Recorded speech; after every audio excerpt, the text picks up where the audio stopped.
I'm here with Nancy Dorrier of Dorrier and Underwood. It's a consulting firm for leadership development. I am so happy you're here with us. Thank you. Yesterday, you gave the most amazing workshop, and it was very unique to leadership workshops I've been in. It talked about bringing your authentic self to the idea of leadership, and it resonated with me and I think most of the members of our workshop. And I just want you to share a little bit of how you can find your authentic self and how do you incorporate that into leading. Well, I think that what's really important is that you have time that you're by yourself and that you're reflecting on who you are and what you're committed to, what your values are, what you stand for, why you're working in this organization, why you're a doctor, why you have a family, that you reflect on what you're up to with your life. And in order to do that, you have to have time that you're alone or meditating, or I told the participants to have time, even when you drive to the store, sit in the car for a minute before you get out of the car and run into the store. You don't have to be in a hurry all the time, and we're so in such a fast culture right now that we don't know who we are, we don't know what's important to us. So while that's important is when you lead, you need to be there. And as opposed to having a daydreaming, having something else on your mind, you need to be there in your body, in your shoes, in your life, what you want to do with your life. And it enables you to have better ideas, it enables you to have better health, it enables you to get up underneath your boss and get up underneath your peers, and particularly the people you're mentoring. That we tend to think that we're separate. You know, I've done a lot of study about the myths, particularly from the East, and one of the myths is that we're separate. But you know, we're all human beings, even if we speak different languages and have different experiences. We all want the same thing. We all yearn for our children to be healthy and happy. We yearn to belong and make a difference and be effective in our work. We're all the same, and yet we relate to each other like you're over there and I'm over here. And so when you spend that time reflecting, and I know it sounds so simple and so amazingly ridiculous, but you know, at the talk, I asked people, I was kind of worried about it, I asked people to sit and be quiet for a minute, and I timed it. And I'm sure some people in the audience thought, isn't the minute up? You know, I actually timed it. It was 60 seconds exactly. And then I asked people to write. The other thing is creative writing. I have found that when we're speaking and when we're writing, when we're communicating, it's always for a purpose. So we always are judging, even right now, I'm judging, and is this making sense? Is this a good thing to be saying? Is this useful? And so when we're talking or writing, and particularly in the medical field, you're writing to make, in the record, to make sense. And what happens with creative writing, what's so amazing, is you're writing just from 3 to 5 minutes. And you're writing just for yourself. There's going to be no judge. You're not turning into anybody.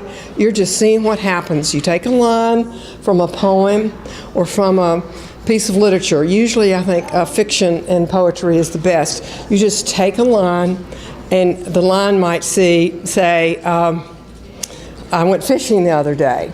And you've never even fished in your life, but that's your first line.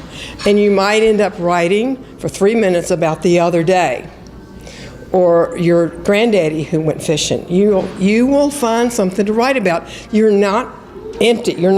Or you can write la, la, la, la, I hate this writing, because you're still writing when you do that, okay?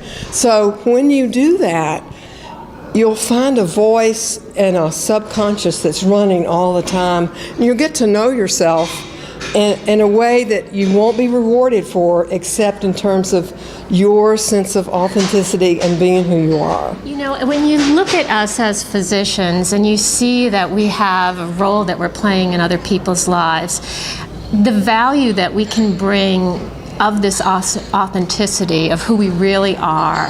It can sometimes be scary though, because you're opening yourself up to people.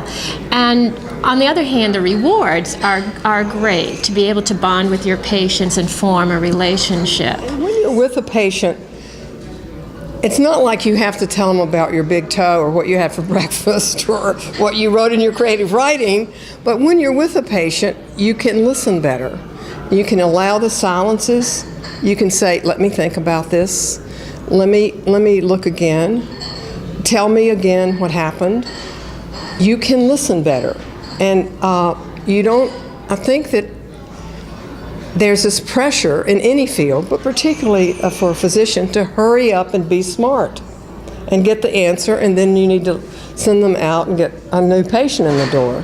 So when you, what we called it in the talk is cultivating authenticity, cultivating your self-respect, your self-knowledge, cultivating knowing yourself, and cultivating being a human being. You know, children, you have children, right? You just Yes, I do. Well, children and children's education, it's all about this. It's all about life skills. It's all what it is to be a human being. How do you share? How do you ask for what you want? How do you speak up for yourself? You know, there's this whole life skills, 24 life skills, and each school has, the elementary school you drive by and it says the life skill of the week. And we did some work in our company one time with the Job Corps, which is, what is it, the Department of Labor, HH, anyway, one of those initials. Anyway, they had all this stuff about how low you wear your pants, how you say your name and shake hands. It was all about life skills. But then the rest of us would go to college, or even we'll go to high school, and there's no longer that focus. So this is, if you want to be a leader, you need to go back to what your teachers did with you when you were in the 5th grade or in 5 years old, and just study, how is it to be on a team? How are you thanking the people on your team that are helping you do your work? I mean, really thanking them, not like thank you, good job, but really thanking them for the presence they brought into the room. And are you thanking the administrative people who help you along the way? Because usually in comparison to a doctor, a lot of administrative people think they're not as good as the doctor. And so are you building people up wherever you go? And if you are doing this self-reflection process of being still and being quiet, not filling your brain with the radio and noise all the time, but just being still and being quiet. And for some people, they might be uncomfortable with meditation, and that might be prayer, or it might be, they may be uncomfortable with that. It's just looking at a leaf. You know the story I told about the student the football player who was being taught to be mindful and to meditate, and he was all kind of grumpy about having to be quiet, and what is this? And the teacher said, well, we're just going to look at an object. Let's just try this. Let's just look at an object. Could have been a strawberry, or it could have been a pen. It could have been any object, but she picked a leaf. And he looked at the leaf and was quiet. And at the end of the time, she said, does anybody have a question? Anybody want to share anything?